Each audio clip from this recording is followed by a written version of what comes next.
कराची से हमारे नुमाइंदे जावेद महमूद आराई की रिपोर्ट के मुताबिक मुशीर वज़ीर आला सिंध सैयद नजमी आलम का सदर जिला कोरंगी जानी मेमन के हमरा जिला कोरंगी का दौरा।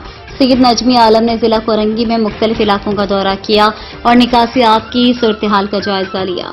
सैयद नजमी आलम ने जानी मेमन, शर्जील रिजवानी, शिराज वहीद और दीगर के हमरा कोरंगी टाउन का दौरा किया। टाउन चेयरमैन कोरंगी मोहम्मद नईम शेख ने टाउन इंतजामिया के हमरा सैयद नजमी आलम को निकासियात के हवाले से ब्रीफिंग दी। सैयद नजमी आलम ने टीएमसी कोरंगी के अमले की कारकर्दगी को सराहा। सैयद नजमी आलम और पीपीपी जिले सदर जानी मेमन ने कोरंगी के बाद लांडी टाउन, शाह फैसल टाउन और मॉडल टाउन का दौरा किया। सैयद नजमी आलम का कहना है कि लांडी टाउन और शाह फैसल टाउन में भी टीएमसी की कारकर्दगी इत्मीनान बख्श है। मॉडल टाउन में काफी शिकायतें मौसूल हुई हैं। यहां का दौरा करके अंदाजा हुआ है कि इंतजामिया की गफलत से अवाम को मुश्किलात का सामना है।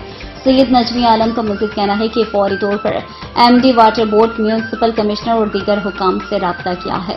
हंगामी बुनियादों पर निकासियात का अमल शुरू किया जा रहा है। किसी सूरत भी आवाम को परेशानी में मुब्तला नहीं होने देंगे। मैं खुद ग्राउंड पर मौजूद हूँ, सूरत हाल को मॉनिटर कर रहा हूँ। इस मौके पर deputy director Sindh salt waste management, general secretary Pakistan peoples party जिला कोरंगी शर्जील रिजवानी, शिराज वहीद और दीगर भी इनके हमरा मौजूद हैं।